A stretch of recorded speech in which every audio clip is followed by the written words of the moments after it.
Hello दोस्तों, नमस्ते, सत श्री अकाल, अस्सलाम वालेकुम। उम्मीद करती हूँ कि आप सब राज़ी खुशी होंगे और आपके कल की रिस्पॉन्स के लिए बहुत बहुत बहुत शुक्रिया। आप सब बहुत साथ दे रहे हो रोज़ाना और रोज़ाना मेरे काम को आप पसंद कर रहे हो, मेरी वीडियो को आप देख रहे हो और जैसे मैं इमोशनल हूँ वैसे आप इमोशनल होते हैं।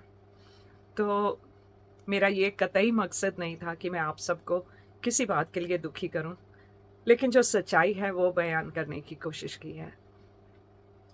तो आज मैं आपको रुलाऊंगी नहीं, कुछ ठीक ठीक बात करेंगे, लेकिन जिंदगी जैसे जैसे आगे बढ़ती रही है उसका हम जिक्र करते जाएंगे। तो मैंने कल बताया था कि एक बार कोर्ट में फैसला हो गया था और केस का जो रिजल्ट था वो मेरे हक में था। उसको 6 साल की सज़ा सुनाई गई थी, लेकिन कुछ ही देर में उसने अपील की और अपील में भी वो कुछ भी हासिल नहीं कर पाया।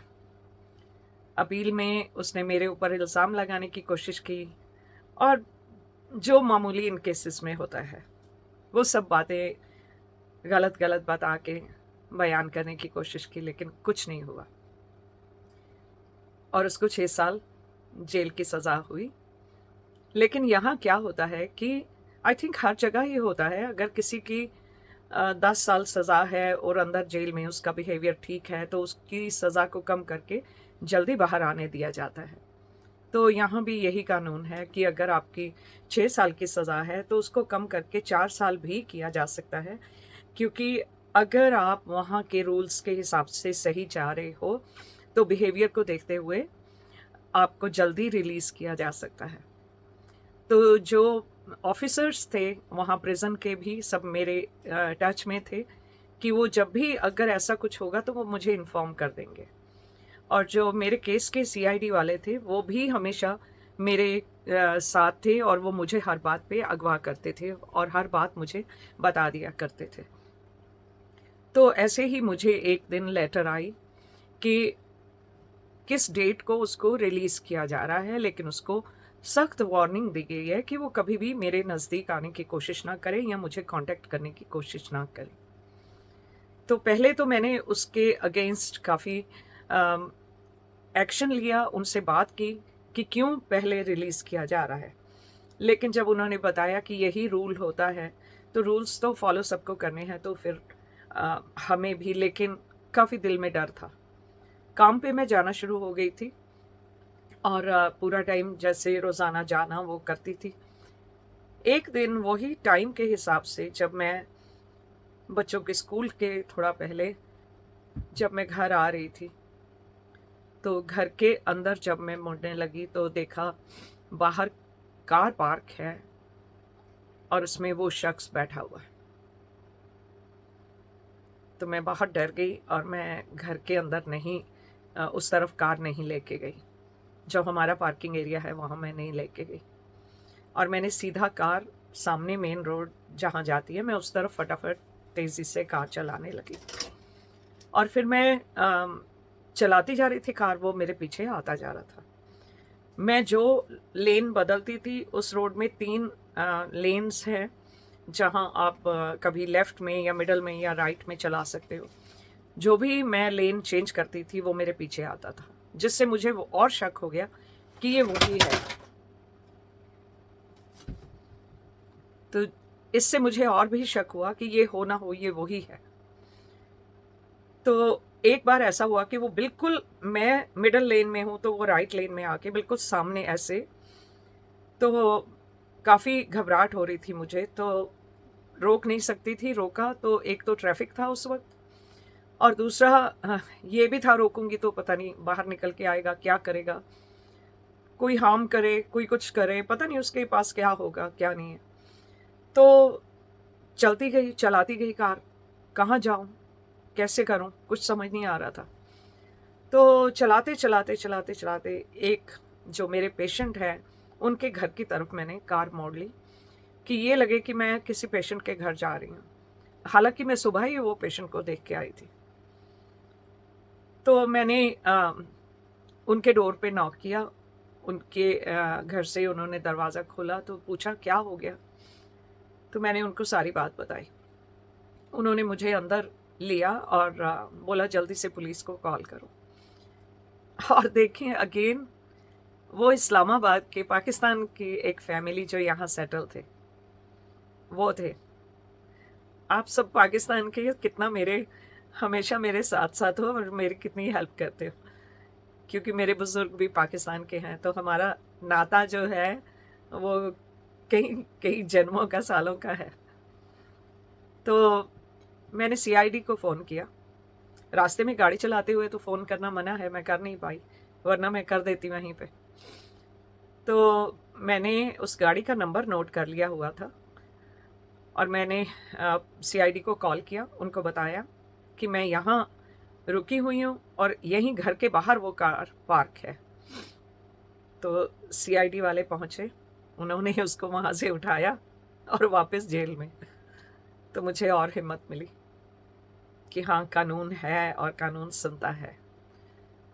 तो आप अगर सही रास्ते पे जा रहे हो और कानून का साथ आपके साथ है तो कोई डरने की बात नहीं है।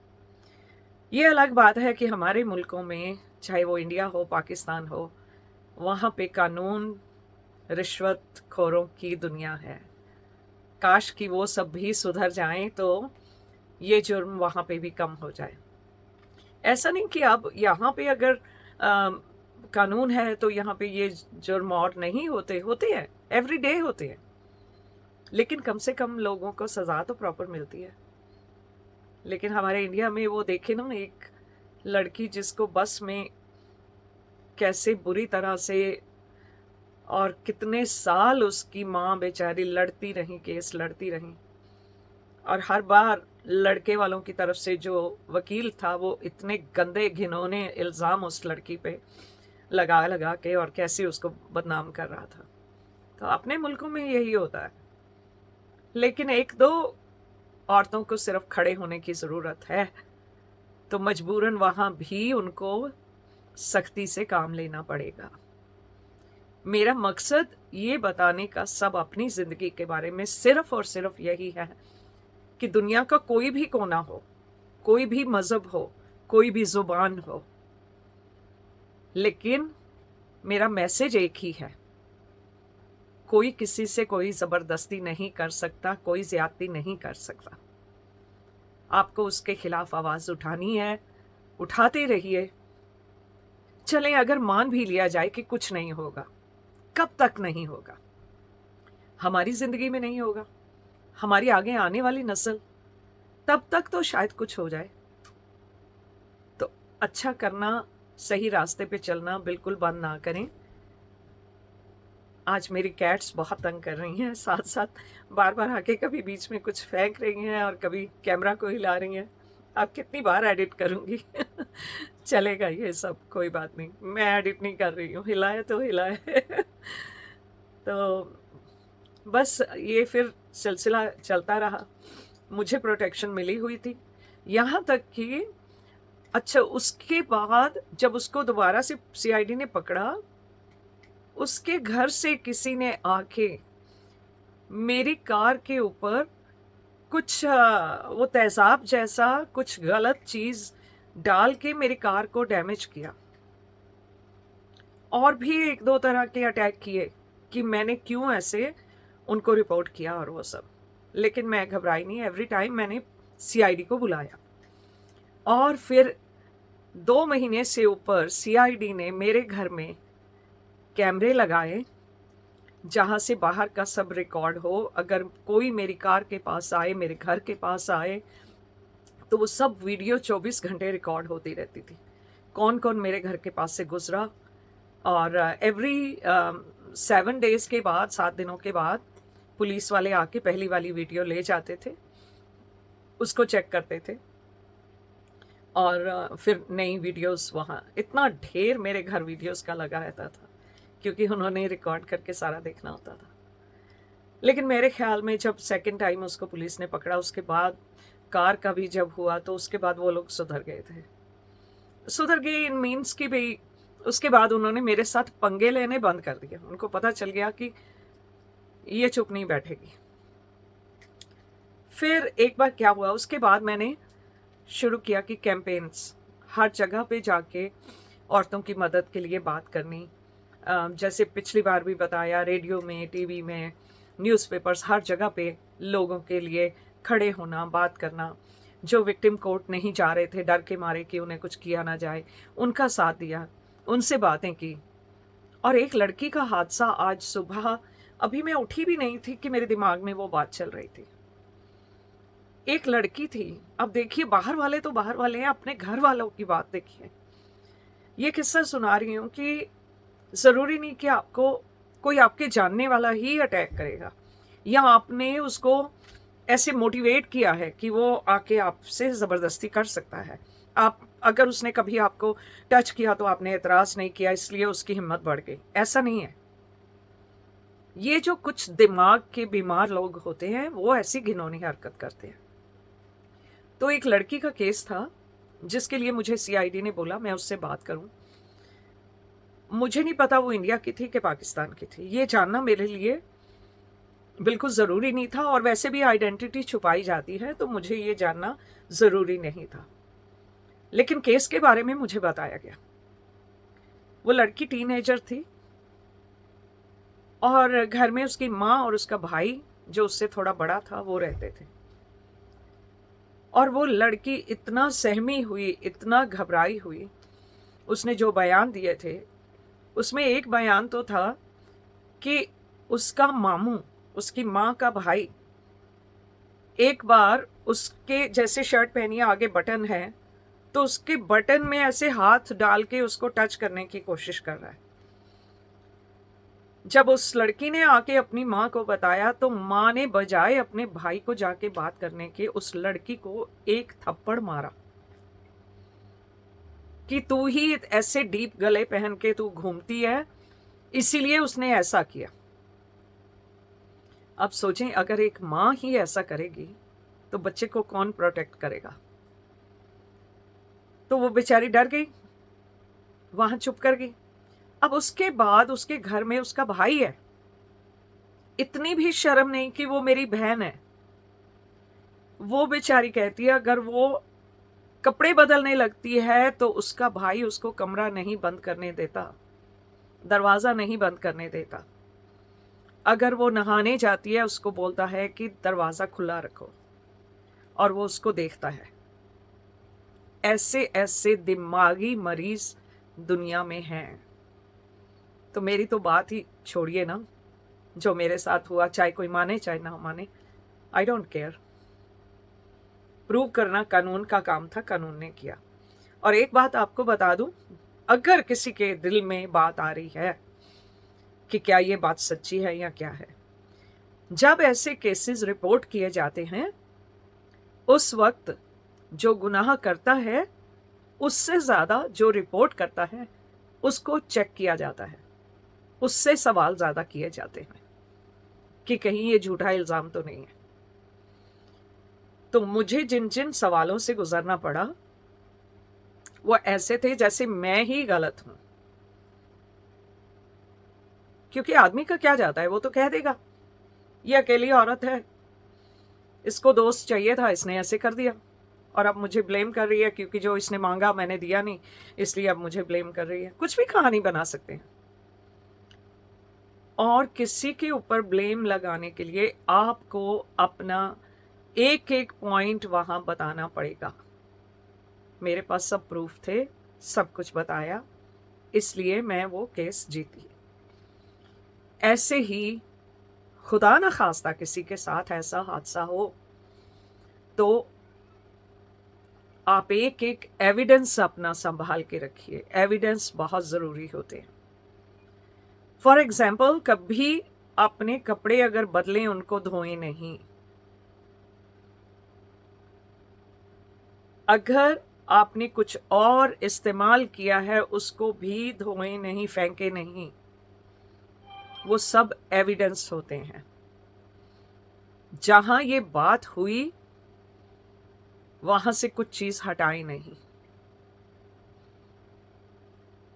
इमीडिएटली वहां जो सीआईडी और फोरेंसिक वाले हैं वो आके एविडेंस कलेक्ट करते हैं, और एक बार एविडेंस कलेक्ट हो जाए तो बहुत हद तक आपके हक में बात होती है।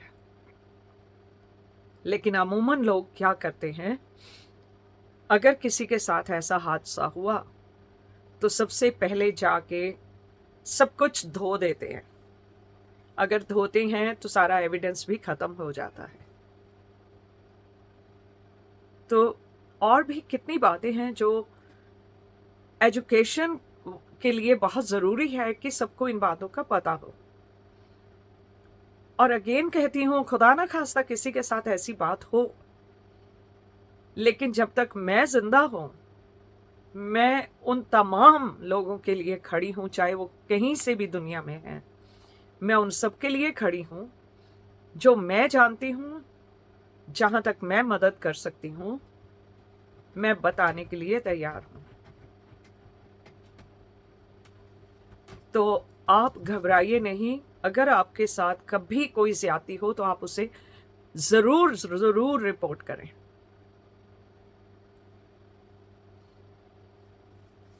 तो आज की वीडियो भी तकरीबन 20 मिनट की होने वाली है, तो मैं ज़्यादा वक्त नहीं लेती।